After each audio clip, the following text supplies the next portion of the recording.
Movie के start होते ही इप मैन को दिखाया जाता है जो कि वुडन मैन पर प्रैक्टिस कर रहे होते हैं। फिर दिखाया जाता है कि ब्रूसली इप मैन के घर आते हैं और अंदर आते ही वो दोनों एक दूसरे को गुड मॉर्निंग बोलते हैं। फिर ब्रूसली इप मैन से कहते हैं कि शायद उन्होंने उनको पहचाना नहीं, वो वही है जो बचपन में उनके पास ट्रेनिंग लेने आए थे, पर आपने कहा था कि पहले बड़े हो जाओ बाद में आना, तो अब तो मुझे अपना शिष्य बना लीजिए। फिर इप मैन कहते हैं कि मैं तुम्हें अपना शिष्य क्यों बनाऊं। तब ब्रूसली जवाब देते हैं कि वो उनके सबसे श्रेष्ठ शिष्य बनेंगे। फिर इपमैन पूछते हैं इतना विश्वास है खुद पर, तो ब्रूसली बताते हैं कि वो बहुत तेज है। फिर इपमैन उनके ऊपर सिगरेट फेंक कर उनका टेस्ट लेते हैं। वो एक एक करके बारी बारी उनके ऊपर सिगरेट फेंकते हैं और ब्रूसली उन सिगरेट को एक एक करके हिट करते जाते हैं। फिर आखिर में इपमैन ब्रूसली के ऊपर पानी फेंकते हैं जिसे ब्रूसली हिट करते हैं। फिर इपमैन उनसे पूछते हैं क्या तुम पानी को छू पाए, और उठकर दरवाजा खोलते हैं और ब्रूसली वहां से जाने लगते हैं और जाते जाते ब्रूसली इपमैन के सामने मुस्कुराते हैं।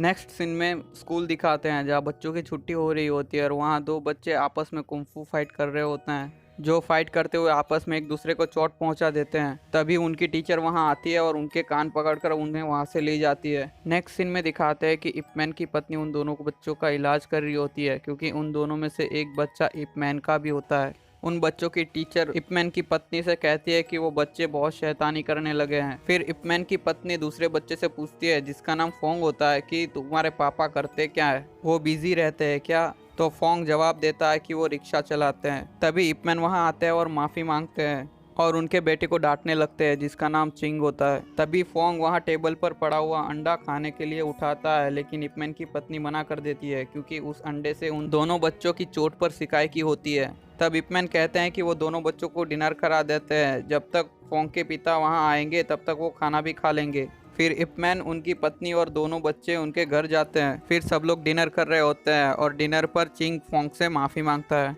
फिर दिखाते हैं कि फोंग वुडन मैन पर प्रैक्टिस कर रहा होता है और इपमैन वहां आते हैं और फोंग से कहते हैं कि वो बहुत बढ़िया कर रहा है, किसने सिखाया तुम्हें। तो फोंग जवाब देता है कि उसके पापा ने सिखाया है। फिर वो इपमैन से पूछता है कि क्या उनको भी आता है, तो इपमैन मुस्कुरा के जवाब देते हैं हाँ थोड़ा बहुत। तभी फोंग के पिता वहां आते हैं और दोनों बच्चों से एक दूसरे को माफ़ी मांगने को कहते हैं और दोनों बच्चे एक दूसरे से हाथ मिलाते हैं। फिर इपमैन भी फोंग के पिता से माफ़ी मांगते हैं और उनसे हाथ मिलाते हैं। इपमैन फोंग के पिता से कहते हैं कि उसके बेटे को उन्होंने वुडन मैन पर प्रैक्टिस करते हुए देखा है, जो कि बहुत बढ़िया कर रहा था, वो बहुत तेज़ बच्चा है। फिर फोंग और उनके पिता वहाँ से जाने लगते हैं। फिर दिखाते हैं एक अखाड़ा जहाँ सब बोली लगा रहे होते हैं और फोंग के पिता वहाँ फाइट में हिस्सा ले रहे होते हैं और फिर फाइट स्टार्ट हो जाती है। तभी उस जगह का बॉस वहाँ आता है उसकी पत्नी और उसकी बेटी के साथ।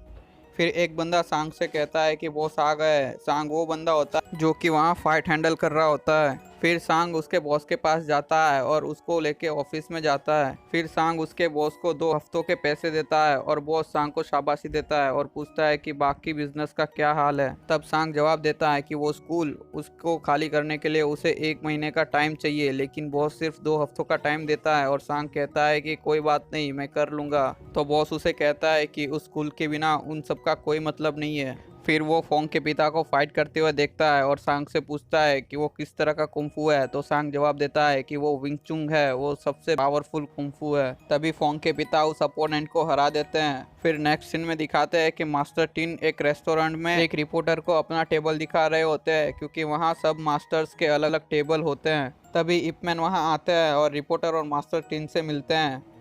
फिर मास्टर टीन इपमैन से कहते हैं कि वो रिपोर्टर मार्शल आर्ट्स के ऊपर रिपोर्ट लिखना चाहता है और आपकी फ़ोटो भी लेंगे। फिर वहाँ सब लोग फ़ोटो खिंचाने के लिए इकट्ठा होते हैं। तभी इपमैन का फ़ोन आता है जो कि उनकी पत्नी का होता है। वो इपमैन को बताती है कि आज उनकी डेट थी और उसके बारे में वो भूल गए। तो इपमैन जवाब देते हैं कि वो अभी वहाँ आ रहे होते हैं, लेकिन उनकी पत्नी मना कर देती है क्योंकि बहुत लेट हो चुका होता है और कहती है कि चिंग को वो स्कूल से पिकअप कर ले। फिर इपमैन फोटो खिंचाता है और स्कूल उनके बेटे को लेने जाते हैं जहां फोंग के पिता भी आए होते हैं जिनका नाम चैंग होता है। फिर चैंग इपमैन को उसके बेटे के लिए दवाई देता है और एक फ्रेंडली मैच के बारे में पूछता है, तो इपमैन जवाब देते हैं कि ज़रूर। फिर इपमैन अपने बेटे को लेकर घर की तरफ जा रहे होते हैं। तभी शांग वहां पर आ जाता है और वो स्कूल के अंदर जाता है और स्कूल के अंदर जाते हैं उनके साथ ही तोड़फोड़ मचाने लगते हैं। फिर सांग उसको शांत होने को कहता है क्योंकि उसे प्रिंसिपल से बात करनी होती है। सांग प्रिंसिपल को बिठाता है और उनसे कहता है कि वो अपना स्कूल उनको बेच दे और प्रिंसिपल मना कर देता है। सांग जबरदस्ती साइन लेने की कोशिश कर रहा होता है। तभी इपमैन वहां आते हैं और उन सब लोगों को सबक सिखाते हैं।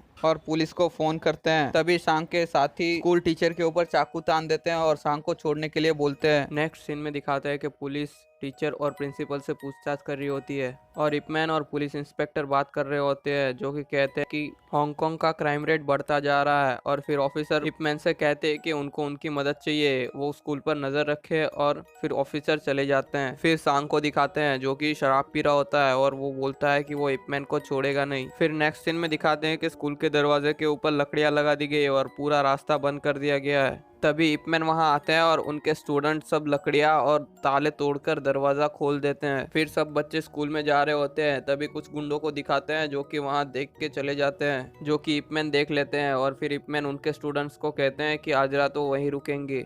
फिर नेक्स्ट सीन में दिखाते हैं कि इपमैन का एक स्टूडेंट स्कूल की टीचर से बात कर रहा होता है और उनको घर छोड़ने के लिए पूछता है, क्योंकि वो टीचर को बहुत पसंद करता है। तभी वहाँ गुंडे आते हैं और उनके हाथ में पेट्रोल होता है जो कि स्कूल जलाने के लिए लाए होते हैं। फिर इपमैन और उनके स्टूडेंट गुंडों से फाइट करते हैं, पर कुछ गुंडे क्लासरूम में पहुंच जाते हैं और वहाँ पेट्रोल छिड़क कर आग लगा देते हैं। फिर वो प्रिंसिपल के ऊपर बोरी डाल के उन्हें ले जा रहे होते हैं, लेकिन इपमैन उन्हें देख लेते हैं। इपमैन प्रिंसिपल के पास जाने की ट्राई करते हैं, लेकिन वो नहीं जा पाते क्योंकि गुंडे बहुत ज़्यादा होते हैं और वो उन्हें जाने नहीं दे रहे होते हैं। तभी फोंग के पिता वहाँ आते हैं, उन गुंडों से फाइट करके प्रिंसिपल को बचाते हैं।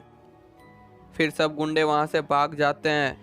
फिर इपमैन का स्टूडेंट आता है और उन्हें कहता है कि आग बुझ चुकी है और राख के सिवा वहाँ कुछ नहीं बचा है। इपमैन फोंग के पिता को धन्यवाद देते हैं और फोंग के पिता वहाँ से चले जाते हैं। नेक्स्ट सीन में दिखाते हैं कि इपमैन लाइट बल्ब चेंज कर रहे होते हैं और उनकी पत्नी से कहते हैं कि सब लोग चाहते हैं कि वो स्कूल में ही रुके और कई रातों तक उन्हें स्कूल में रहना पड़ सकता है। फिर दिखाते हैं फोंग के पिता और फोंग एक कमरा देखने जाते हैं, लेकिन कमरे का रेंट बहुत ज्यादा होता है तो वो वापस लौट जाते हैं। असल में फोंग के पिता एक कुंफू स्कूल खोलना चाहते हैं।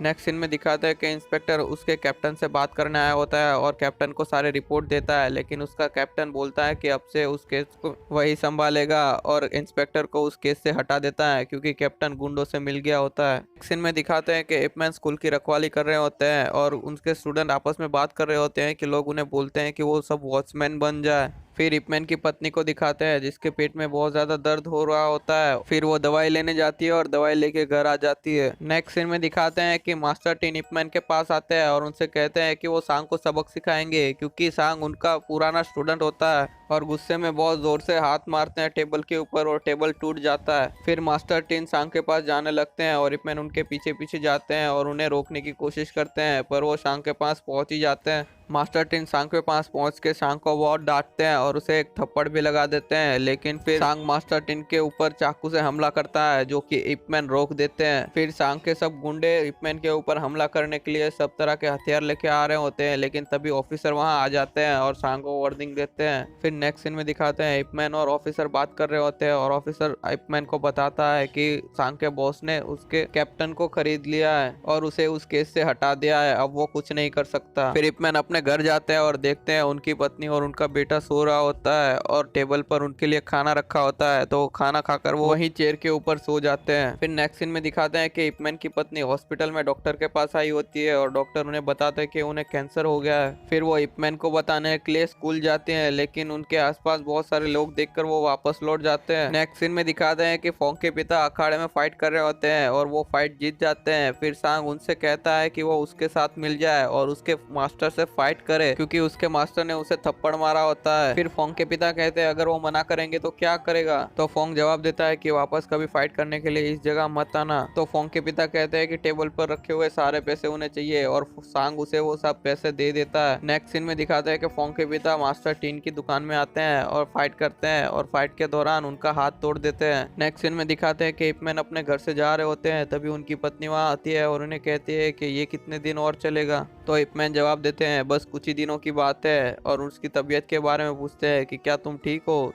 तो उनकी पत्नी कैंसर के बारे में बताने ही जा रही होती है कि तभी फोन आ जाता है जो कि हॉस्पिटल से आता है और नर्स उन्हें बताती है कि मास्टर टीन को चोट लगी है और वो आपको बुला रहा है और फोन रख देती है। फिर दिखाते हैं कि वो फोन असल में सांग ने करवाया होता है।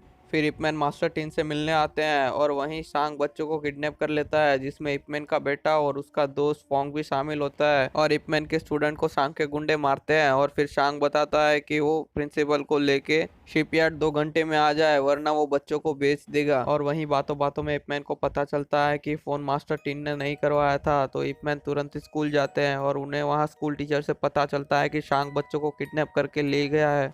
फिर इपमैन बाम्बू लेकर शिपयार्ड जाते हैं और शांग को बच्चों को छोड़ने के लिए कहते हैं, लेकिन शांग इपमैन के बेटे को पकड़कर चाकू दिखाता है और इपमैन को झुककर सलाम करने के लिए कहता है। तभी वहां फोंग के पिता आते हैं और शांग को कहते हैं कि उनमें से एक बच्चा उनका भी है। तो शांग फोंग को छोड़ देता है और फोंग के पिता उसको लेके जाने लगते हैं। फिर शांग इपमैन को 11 लोगों से फाइट करने के लिए बोलता है और इपमैन राजी हो जाते हैं। फिर वो 11 लोग आते हैं और फाइट स्टार्ट हो जाती है और थोड़ी देर बाद फोंग के पिता वापस वहां आते हैं और शांग और उसके गुंडों को सबक सिखाते हैं और इपमैन भी वहां 11 लोगों से लड़ रहे होते हैं। तभी वहां पुलिस आती है और सब गुंडों को गिरफ्तार करती है और साथ में फोंग के पिता को भी गिरफ्तार करती है। शांग वहां से भागने की कोशिश करता है, लेकिन इपमैन एक डंडा फेंक के उसे हिट करते हैं, लेकिन फिर भी शांग भागने में कामयाब हो जाता है। फिर इपमैन अपने बेटे को लेकर घर आते हैं और उनकी पत्नी उसके बेटे को गले लगाकर रोने लगती है। फिर इपमैन उनकी पत्नी से बात कर रहे होते हैं और उनकी पत्नी बहुत ज्यादा रो रही होती है और वो उन्हें बताती है कि उसे कैंसर हो गया है। फिर नेक्स्ट सीन में दिखाते हैं कि वो दोनों डॉक्टर के पास गए होते हैं और डॉक्टर उन्हें कैंसर के बारे में बताती है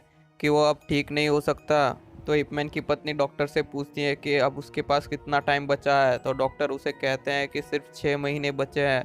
फिर वो दोनों वहां से चले जाते हैं। नेक्स्ट सीन में दिखाते हैं कि सब लोग डिनर कर रहे होते हैं और डिनर के बाद इपमैन अपने बेटे को होमवर्क करा रहे होते हैं और उनकी पत्नी बर्तन धो रही होती है। अपने बेटे को सुला देते हैं और वो भी सोने जाते हैं, लेकिन उन्हें नींद ही नहीं आती। फिर नेक्स्ट सीन में सांग के बॉस और पुलिस इंस्पेक्टर के हेड को दिखाते हैं जो कि आपस में बात कर रहे होते हैं और फिर पुलिस इंस्पेक्टर का हेड कहता है कि उन्हें थोड़े टाइम के लिए ये सब धंधे बंद करने होंगे, वरना वो उनकी कोई मदद नहीं कर पाएगा। फिर वो वहां से चला जाता है। फिर सांग को दिखाते हैं जो कि एक थाई फाइटर को प्रैक्टिस करवा रहा होता है। तभी उसके बॉस वहां आते हैं और बोलते हैं कि वो उसके साथ प्रैक्टिस करे और फिर सांग के बॉस उसे एक ही मुक्के में दूर फेंक देते हैं और सांग को कहते हैं कि दोबारा अपना मुंह मत दिखाना, और सांग वहां से चला जाता है और थाई फाइटर को इपमैन को मारने के लिए कहता है। नेक्स्ट सीन में दिखाते हैं इपमैन और उनकी पत्नी एक वैद्य के पास दवाई लेने आए होते हैं और दवाई लेकर जाने लगते हैं।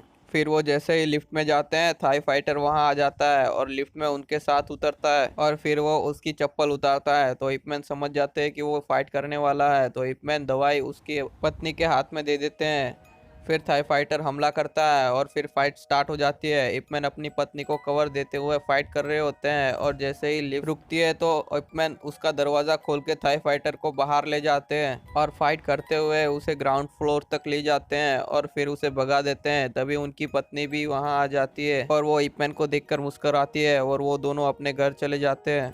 नेक्स्ट सीन में इंस्पेक्टर और इपमैन को बात करते हुए दिखाते हैं जहाँ इंस्पेक्टर कहता है कि सांग का बॉस तुम्हें ढूंढ रहा है, तुम्हें सावधान रहना होगा, और इपमैन वहां से चले जाते हैं और वो सांग के बॉस के पास जाते हैं जो कि अपनी ऑफिस में बॉक्सिंग की प्रैक्टिस कर रहा होता है। फिर इपमैन कहते हैं कि तुम यही चाहते थे ना कि मैं यहाँ आऊँ, तो लो आ गया, क्या चाहते हो मुझसे। तो सांग का बॉस उन्हें 3 मिनट तक फाइट के लिए चैलेंज करता है और कहता है 3 मिनट तक उन्हें उसके सामने टिकना होगा और फाइट स्टार्ट हो जाती है। स्टार्टिंग में सांग का बॉस इपमैन के ऊपर भारी पड़ रहा होता है, लेकिन फिर इपमैन अपनी कोहनी से उसके मुक्के को रोकते हैं जिससे उसके हाथ दुखने लगते हैं और फिर 3 मिनट खत्म हो जाते हैं और इपमैन वहां से चले जाते हैं।